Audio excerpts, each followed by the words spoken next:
Good afternoon. I'm sorry we were a little bit late. I was in the West Wing swearing in Tulsi Gabbard, and so I just came straight back here. So thanks for being patient with us with the delay.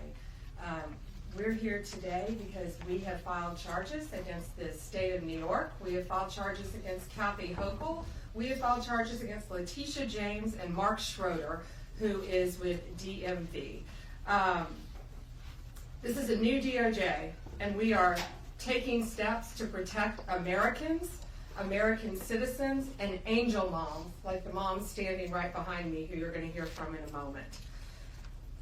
New York has chosen to prioritize illegal aliens over American citizens. It stops today. As you know, we sued Illinois, and New York didn't listen. So now you're next.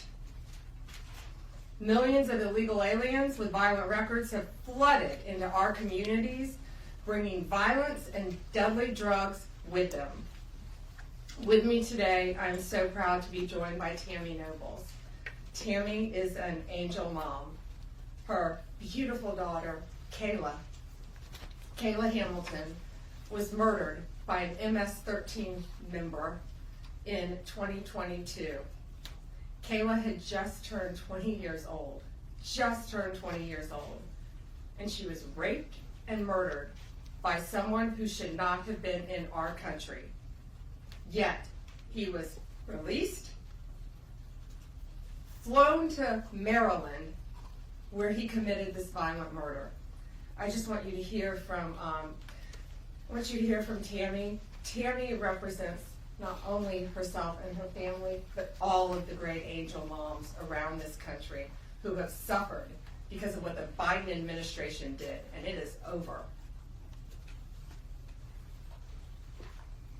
Thank you for having me here today and being able to share Kayla's story.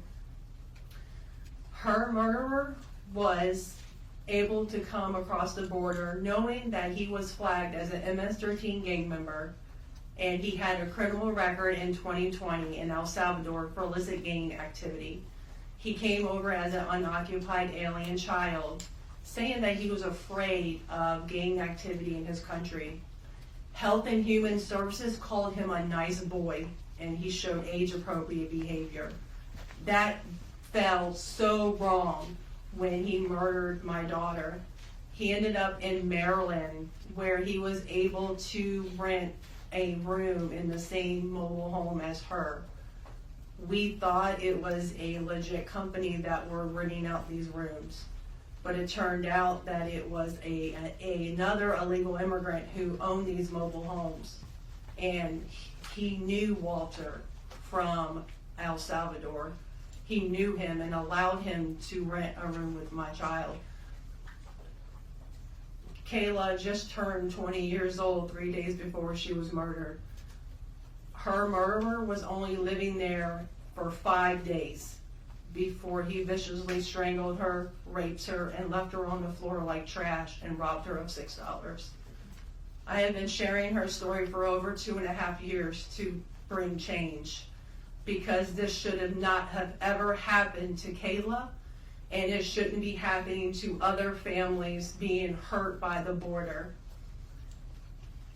Homeland Security did not do their jobs. They did not check his background. They did say that he was processed. So if they processed him, they knew that he was a gang member and still allowed him here. Health and Human Services did not verify the sponsor and allowed him to go with a sponsor that they don't even know if it was his cousin or his aunt. And he was able to leave the sponsor's house to go live wherever he wanted.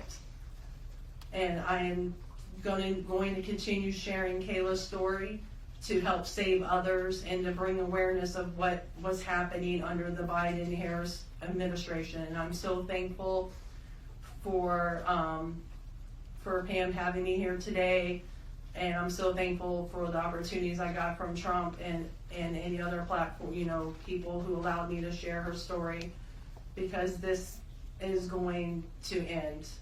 No other parent should suffer by having their child murdered by somebody that shouldn't be here. And I'm gonna continue, sharing it, and for Kayla, and also for others. Thank you. And it's my understanding that he also admitted to other murders, correct? Multiple murders. He wrote a letter, and was entered something in jail that he committed 4 murders and 2 rapes. And that's who we were letting walk into our country. And that's why President Trump has directed this to stop. And if you don't comply with federal law, we will hold you accountable. We did it to Illinois, strike 1. Strike 2 is New York. And if you are a state not complying with federal law, you're next, get ready. And the great men and women of law enforcement are standing behind me today. We have FBI, DEA, ATF agents. They put their lives on the line every single day to protect us. And what New York has, they have green light laws, meaning they're giving a green light to any illegal alien in New York where law enforcement officers cannot check their identity if they pull them over. Law enforcement officers do not have access to their background. And if these great men and women pull over someone and don't have access to their background, they have no idea who they're dealing with. And it puts their lives on the line every single day. Violent criminals, gang members, drug traffickers, human smugglers will no longer terrorize the American people. And that is why we are here today. You will be held accountable if you do not follow federal law. It's over, it ends, and we're coming after you. Questions? We have time for a few questions. David Spot, the Fox News. Madam Attorney General, thank you and welcome to the Justice Department. Thank you. I have a quick on-topic and a quick off-topic Sure. question. On-topic, in your executive order, or in your orders on the first day you were here, you talked about working with the Justice Department or these sanctuary cities, as you say, will be Yes. punished. Today you're putting people on notice. Right now, we're just lawsuits. Is this going to go further? What kind of punishment are we talking about? Is there any grounds to charge individuals, charge politicians? How far is this going to go? Well, we're going to see what they do next, David. We have sued them all. We personally sued the governor, the Attorney General Letitia James, and Mark Schroeder with DMV because he has the green light laws. So what they have to do, they have to start complying with federal law. If they don't, we're going to appeal it, and we will win. They have to comply with federal law. Did you have a second question? I did have a second off-topic question in this regard to the judiciary. Today, Elon Musk, who has enormous influence in the Trump administration, posted on X, quote, there needs to be an immediate wave of judicial impeachments, not just one. As the Attorney General of the United States, how do you respond to that? Shouldn't the process work out in the courts before we talk about judicial impeachments? I mean, these are just TROs now at this time. Shouldn't these just play out? Yeah, I haven't seen Elon Musk tweet. He is a friend of mine. He is a great man. I think he's very frustrated with what's happening in our federal government. You know, at USAID alone, they're giving out billions of dollars that should not be distributed. We're going to back him up. You know, we work our whole lives in this country, and we all pay taxes in this country. And for people to find out that $2 million is going to Guatemala for sex changes is outrageous. And we're going to back up Elon Musk every way we can. That includes lawsuits against these people who are doing that, and we will be successful. Do you have concerns about judicial impeachments? That's not going to happen now. We're going to look at everything. We're going to follow the law right now. We're going to follow the process. These are federal judges with lifetime appointments, but they will be struck down ultimately by the Supreme Court of the United States if the appellate courts don't follow the law as well. Alana Richard, PAB. Hi. Hi. Thanks so much. I also have an on-topic and an off-topic. Sure. First of all, can you just briefly walk us through what the legal claims are you're making in this lawsuit? Yeah, absolutely. So the green light laws are that, this is what the green light law says. It's a green light to illegal immigration, which says they can comply. That law is unconstitutional. They can't do that. And what they've done is they have a tip-off provision that requires New York's DMV Commissioner to promptly inform any illegal alien when a federal immigration agency has requested their information. So think about the men and women in law enforcement behind me. That's basically, that's not basic, it's tipping off an illegal alien, and it's unconstitutional. And that's why we filed this lawsuit, and that's why we charge Mark Schroeder too, because he runs DMV. Oh, I'm sorry, you had a second question. Yeah, my off-topic question. I wanted to ask about Mayor Eric Yes. Adams' case. As of at least a few moments ago, SDNY still has not dropped that case. Have you or other DOJ leadership spoken to the acting U.S. attorney in SDNY since the memo was sent earlier this week?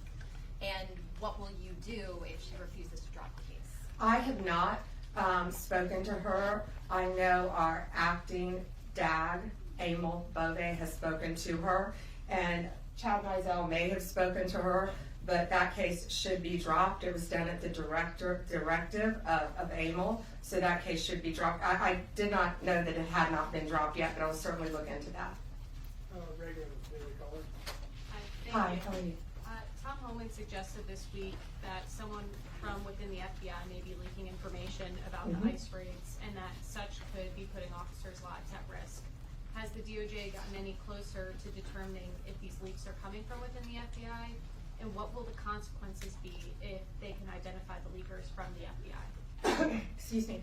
Well, first, I can't talk about anything that is ongoing, and that is ongoing. And it's really for the similar reasons of what I said earlier. The great men and women in law enforcement standing behind me today, they must be protected. And anytime anyone leaks or tips off anything regarding a pending investigation, that jeopardizes lives. You're telling a bad guy what's about to happen. It could jeopardize the lives of all the men and women in law enforcement. We will not stand for it. We will find you. We're going to investigate it, no matter what agency it came from. We don't know for certain. We have an open investigation, so I can't talk about it in detail, but we will do everything in our power to hold you accountable, and it is a crime, and you will be prosecuted when we find you. I got time for one more. Alana Austin is next.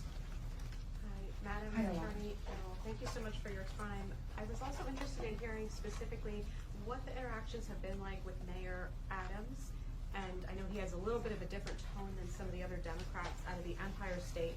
And then also Denver Mayor Mike Johnston, because before the President Trump went back into office, he had issued some words about a potential standoff and then walked that back. So I was curious to see what things have been like out of New York City and Denver officials.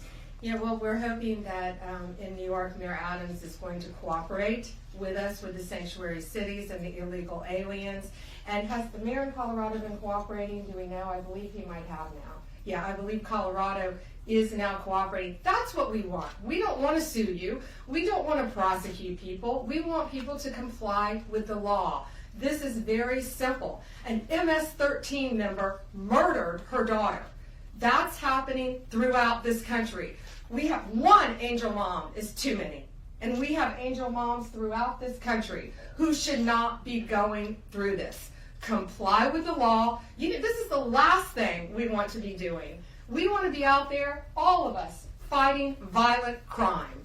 Yet we're fighting illegal aliens, and that ends, and it's going to end today. All right, that's all we have time for, guys. Thank you. Thank you. Thank you all.